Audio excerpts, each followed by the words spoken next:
Jean-Baptiste a baptisé le peuple, puis Jésus. Le premier baptême était le baptême de repentance, qui ramenait les pécheurs à Dieu. Nombre de gens qui ont entendu les paroles de Dieu par l'intermédiaire de Jean ont abandonné leur idole et sont retournés vers Dieu. Le deuxième baptême est le baptême de Jésus, le baptême qui transférait tous les péchés du monde sur Jésus. Jean-Baptiste a baptisé Jésus pour accomplir la justice de Dieu. Jésus a été baptisé par Jean-Baptiste pour sauver tous les peuples de leurs péchés. Matthieu 3,15. Pourquoi Jean devait-il baptiser Jésus? Pour qu'il efface les péchés du monde. Dieu devait laisser Jean transférer tous les péchés sur Jésus afin que les gens qui croient en lui soient sauvés. Jean-Baptiste était le serviteur de Dieu et son travail consistait à aider tous les hommes à être lavés de leurs péchés. Il était le représentant de toute l'humanité et à attester de l'évangile de la rédemption. Jean devait donc vivre seul dans le désert.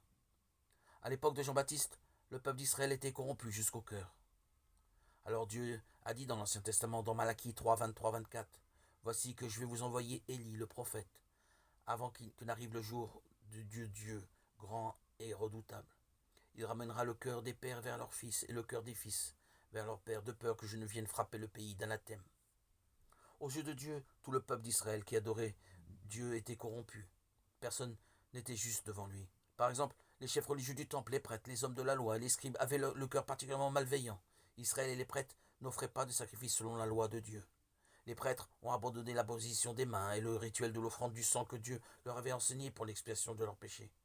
Il est écrit que les prêtres de l'époque de Malachie ont abandonné les sacrifices, l'imposition des mains et le rituel de l'offrande du sang.